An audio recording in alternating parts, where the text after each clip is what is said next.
지난달 1월 12일 새벽기도 때 제가 에베소서 4장 25절부터 32절까지의 설교를 하며 그리스도인의 새로운 생활을 살자라는 설교로 함께 은혜를 나눈 바 있습니다.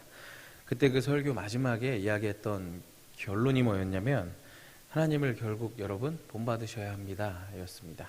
그래서 오늘은 그때 짧게 이야기했던 하나님을 본받는 것에 대해서 그 다음 장인 5장 1절 2절 말씀으로 함께 이야기 나눠보려 합니다. 먼저 이 본받다라는 단어는 국어사전에 보니까 본보기로 하여 그대로 따라하다입니다. 그대로 따라하다. 그래서 보통 이 단어는 대단한 위인들을 본받는다라는 표현에 사용합니다. 그래서 초등학교 때 보통 누구를 본받고 싶니? 이렇게 물어보면 제가 초등학교 다닐 때는 제일 먼저 나오는 건 역시나 이순신 장군님과 세종대왕님, 혹은 좀 공부를 잘하는 친구들은 저는 아인슈타인과 같은 과학자가 되고 싶습니다. 뭐 이런 아이들이 좀 있었던 것 같습니다. 저는 근데 공부를 잘하지 않았어서 이런 사람들보다는 저는 이제 중학교에 처음 갔는데 이게 좀 제 이야기입니다만은 중학교에 갔는데 제가 고명중학교라는 중학교를 나왔습니다. 잘 모르시겠지만 고명중학교에 나왔는데 처음에 국어 수업 첫 시간에 그 국어 선생님이 나이가 좀 많이 드신 할아버지 선생님이셨는데 저희 보고 이 교과서를 한번 들어봐라 이러더니 교과서를 딱 들었습니다. 이걸 땅에다 버려 이러시는 겁니다. 그래서 땅에다 아이들이 다 버렸고 뭘 배웠냐면 실제로 국어 시간에 이제 삶에 도움이 되는 글쓰기, 그다음에 함께 모여서 토론해보기, 그다음에 뭐 어떤 주제에 대해서 조사하고 발표해보기, 혹은 이제 다른 실제적인 이제 삶에 필요한 이제 국어에 관련된 수업을 2년 동안 받았던 기억이 납니다. 그래서 저는 그분 선생님을 참 본받고 싶다라는 생각에 국어 선생님이 되고 싶다는 생각을 좀 했었는데 이제 또 군대를 다녀오고 또 제가 또 나이가 어리지만 나름 나이를 좀 먹어가며 가정을 꾸리다 보니까 요즘에는 저희 아버지를 닮고 싶다는 생각을 유달리 참 많이 합니다. 왜냐하면 뭐 구구절절 다 말할 수는 없지만 중요한 것은 가족을 위해 어떠한 일이든 마다하지 않고 최선을 다해 하시는 그 모습을 예전엔 몰랐는데 요즘에는 조금 알겠다라는 생각을 많이 합니다. 나는 그래서 가족을 위해 저렇게까지 할 수 있을까? 라는 생각을 하면 좀 어려울 것 같다 라는 생각이 들어 아버지를 본받고 싶다 라는 생각을 하는데 오늘 바울도 마찬가지입니다. 우리에게 권면하죠. 하나님을 본받는 사람들이 되어라 라고 권면합니다. 그래서 바울이 이야기한 하나님을 본받는 것에 대해서 이야기 나눠보려 합니다. 바울이 이야기한 이 본받는 자가 되어라 라고 했는데 이 본받는 자라는 단어는 헬라어로 모방하는 사람이란 뜻이 있습니다. 이 헬라 문화권에서 이 시대의 헬라 문화권에서는 이 단어, 이 본받는 자라는 단어는 자연을 모방해서 그림을 그리는 화가들 혹은 어느 인물을 연기하는 연극 배우들에게 사용한 단어였습니다. 특히 이 당시 시대에서는 아이들에게 어떻게 가르쳤냐면 저기 저 위대한 영웅을 봐라. 저 사람의 용기를 모방해야 돼. 라는 교육을 많이 했다고 합니다. 좀 더 나아가서 이 훌륭한 부모님의 모습, 훌륭한 교사의 좋은 점을 너희들은 모방해야 돼. 라는 교육을 주로 가르쳤다고 합니다. 하여 그 문화권에 있던 사도 바울도 역시 여러 성경에서 자신을 모방하라고 명령합니다. 예를 들면 고린도전서 4장 16절의 말씀입니다. 그러므로 내가 너희에게 권하노니 너희는 나를 본받는 자가 되라. 이러한 명령이 바울 서신 곳곳에서 등장하게 됩니다. 근데 한편 구약에서는 이런 본받다라는 단어가 직접적으로 등장하지는 않습니다. 그러나 우리가 알 수 있는 것은 너무도 잘 아는 레위기 11장 45절의 말씀, 내가 거룩하니 너희도 거룩할지어다. 이 명령 안에는 하나님을 본받는다라는 개념이 안에 들어가 있는 것입니다. 저번 설교 마지막에도 이야기했듯이 유대인 필로라는 사람이 이렇게 얘기합니다. 가능한 한 하나님을 모방해야 한다라는 이야기를 남겼습니다. 이 사람에 따르면 하나님을 본받는다라는 것은 무엇이냐면 거룩해지고 의롭고 지혜롭게 되는 것, 친절을 베풀고 다른 사람을 용서하는 것이라고 자신의 책에 적어 두었습니다. 그렇다면 마지막으로 예수님은 뭐라고 말씀하셨을까요? 마태복음 5장 48절에 보면 예수님은 이렇게 말씀하십니다. 하늘에 계신 너희 아버지의 온전하심과 같이 너희도 온전하라. 그리고 누가복음 6장 36절에는 이렇게 말씀하십니다. 너희 아버지의 자비로우심 같이 너희도 자비로운 자가 되라. 아멘. 이렇게 명령하십니다. 결국 우리는 이 모든 이야기들을 정리해 보면 하나님께서 하셨던 것처럼, 예수 그리스도께서 하셨던 것처럼 살도록 노력해야 한다라는 것입니다. 예수님이 우리에게 가르쳐 주셨던 그 가르침을 따라서 살려 노력해야 된다. 좀 더 나아가 예수 그리스도의 인격, 하나님의 인격을 닮기 위해서 노력해야 된다라는 사실입니다. 하나님을 닮아가시는 저와 여러분들이 되시기를 소망합니다. 그렇다면 왜 우리가 하나님을 본받아야 하는가에 대한 이야기입니다. 우리 다시 한번 오늘 함께 봉독했던 말씀 1절과 2절 말씀을 같이 한 번만 다시 봉독해 보도록 하겠습니다. 시작. 그러므로 사랑을 받는 자녀같이 너희는 하나님을 본받는 자가 되고 그리스도께서 너희를 사랑하신 것 같이 너희도 사랑 가운데서 행하라. 그는 우리를 위하여 자신을 버리사 향기로운 제물과 희생 제물로 하나님께 드리셨느니라. 아멘. 왜 우리가 하나님을 본받고 모방해야 된다고 바울은 이야기합니까? 우리가 그분의 사랑을 받는 자녀이기 때문입니다. 예수 그리스도께서 우리를 사랑하시기 때문입니다. 다른 종교의 신들은 어떨지 모르나 하나님께서는 자녀들을 위해 먼저 모범을 보이셨습니다. 먼저 사랑을 보여주셨습니다. 우리를 사랑하셔서 예수님께서 희생 제물이 되셨던 것입니다. 예수 그리스도께서 희생적인 그 사랑을 우리에게 먼저 보여주셨습니다. 이러한 예수 그리스도의 희생적인 이 사랑은 우리가 당연히 본받아야 하고 우리가 사랑의 삶을 살아가야 되는 이유이자 최고의 모범이 되는 것입니다. 아울러 좀만 더 넓게 보면 하나님께서는 사랑 그 자체이시라고 성경은 이야기합니다.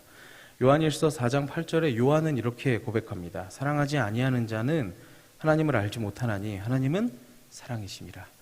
하나님께서 사랑의 본질이라는 것입니다. 그리고 하나님께서 우리에게 사랑을 먼저 보여주시죠.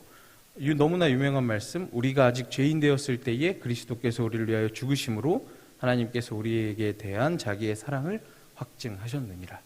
하나님께서 우리가 먼저 죄인 되었을 때에 하나님께서 먼저 사랑을 보여주십니다. 그렇기 때문에 먼저 모범이 되시고 먼저 사랑을 보여주셨기 때문에 예수님께서 우리에게 이렇게 명령하실 수 있으신 것입니다. 요한복음 13장 34절을 보면 예수님 이렇게 명령하시죠. 서로 사랑하라. 내가 너희를 사랑한 것 같이 너희도 사랑하라. 본인 자신은 그런 삶을 살지 않으면서 다른 이에게 이렇게 해라 저렇게 해라 이야기하는 것은 공허한 메아리밖에 되지 않습니다. 그러나 예수님께서는 먼저 모범이 되셨습니다. 우리를 먼저 사랑하셨고 희생제물이 되셨습니다. 이러한 사랑을 우리가 알고 받고 깨닫습니다. 그 사랑에 감사하는 우리는 당연히 하나님과 예수 그리스도를 본받고 그 희생적인 사랑의 길을 걸어가야 하는 줄로 믿습니다.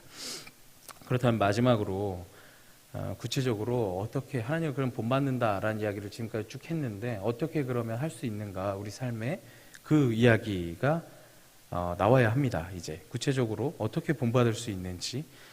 그런데 이 말씀을 준비하면 아무리 곰곰이 묵상해봐도 하나님을 모방하라고 하는데 수많은 사람들이 하나님을 모방하는 것이 도저히 쉬운 일이 아니다라는 것을 깨닫게 됩니다.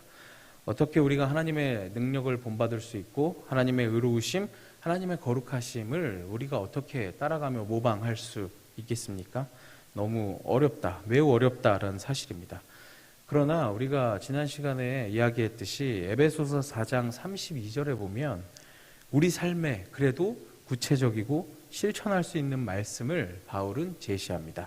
그 말씀이 무엇이냐면 이렇게 이야기하죠. 서로 친절하게 하며 불쌍히 여기며 서로 용서하기를 하나님이 그리스도 안에서 너희를 용서하심과 같이 하라. 아멘.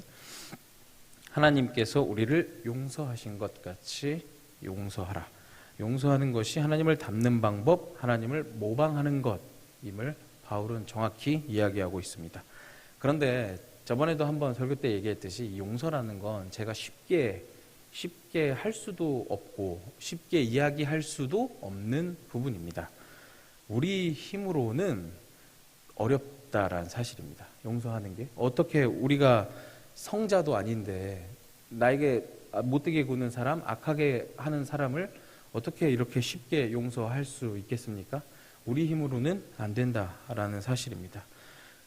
그럴 때마다 예수 그리스도, 우리가 받은 용서를 생각해야 한다.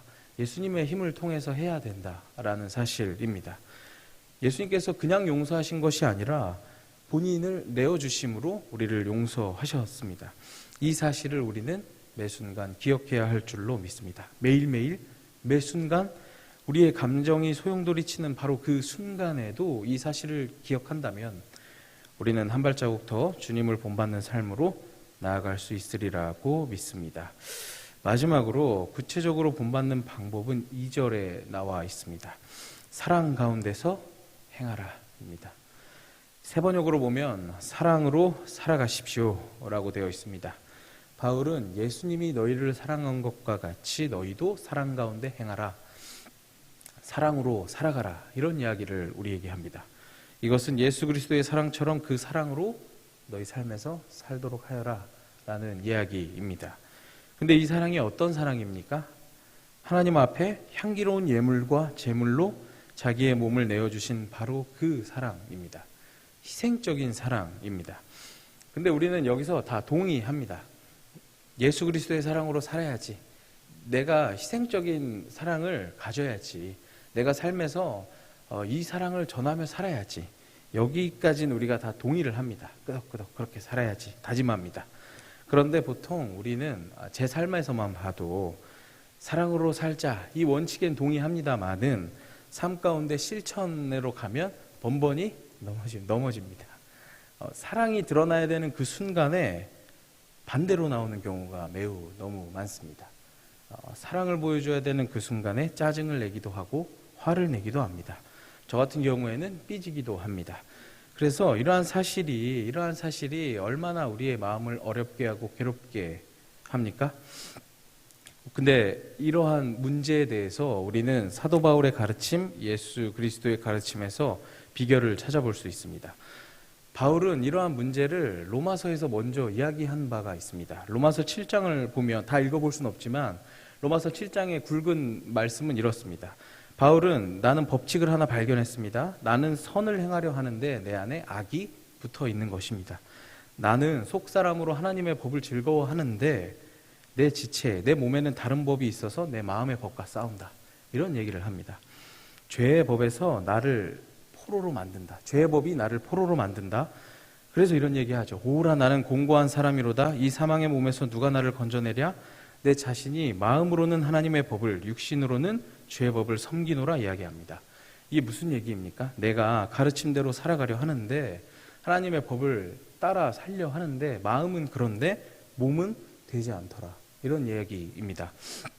그러나 바울은 비결을 발견하죠. 그것이 그 유명한 로마서 8장의 말씀입니다. 8장 2절부터 보면 이렇게 돼 있죠. 이는 그리스도 예수 안에 있는 생명의 성령의 법이 죄와 사망의 법에서 너를 해방하였습니다. 율법이 육신으로 말미암아 연약하여 할 수 없는 그것을 하나님은 하시나니 육신을 따르지 않고 그 영을 따라 행하는 우리에게 율법의 요구가 이루어지게 하려 하심이니라. 아멘. 예수 그리스도를 통하여 우리의 죄를 없애주시고 성령을 따라 사는 우리에게 율법의 요구하는 바를 이루게 하신다라는 말씀입니다. 쉽게 얘기하면 뭡니까? 우리가 노력해도 안 되던 것들이 우리가 삶에서 예수님처럼 살려고 죽어라 노력해도 안 되던 그것이 성령을 따라가는 우리에게 이루어지더라 라는 이야기입니다. 그러한 능력을 얻게 되었다. 성령의 충만하심으로. 그러니까 제가 얘기하는 사랑하라, 사랑으로 행하라, 누구를 용서해라, 하나님을 본받아라, 이러한 명령과 요구는 우리의 힘으로는 이루어내기가 어렵다라는 것입니다. 어떻게 가능합니까? 하나님, 예수님, 성령님, 삼위일체 하나님과 깊은 교제를 통해서 그러한 거기에서 오는 성령의 충만하심으로 가능해진다라는 사실을 믿으시기를 소망합니다. 마지막으로, 진짜 마지막으로 예수님은, 바울과 예수님은 이렇게 이야기하며 오늘 본문을 마칩니다. 사랑하라고 명령할 때에 너희의 사랑으로 하라고 이야기하지 않고 내가 너희를 사랑한 것과 같이, 예수님께서, 그리고 바울은 예수 그리스도께서 너희를 사랑하신 것 같이, 나의 사랑으로 사랑하라는 게 아니라 예수 그리스도의 사랑으로 사랑하라고 명령합니다. 우리는 이 사실을 기억해야 될 줄로 믿습니다. 왜냐하면 내 안에 있는 것들로만 사랑하려고 하면 금세 바닥이 드러나고 고갈되기 마련이기 때문입니다. 우리는 그렇기 때문에 이러한 하나님의 사랑, 예수 그리스도의 사랑을 전하는 사랑의 통로가 되어야 할 줄로 믿습니다. 우리가 그 사랑을 흘려보내는 길이요, 도구요, 방법이 되어야 할 줄로 믿습니다. 그리하여 성령의 충만하심으로 예수 그리스도의 사랑을 깊게 체험하심으로 사랑 안에 행하며 하나님을 본받는 저와 여러분들 되시기를 소망합니다. 기도하겠습니다.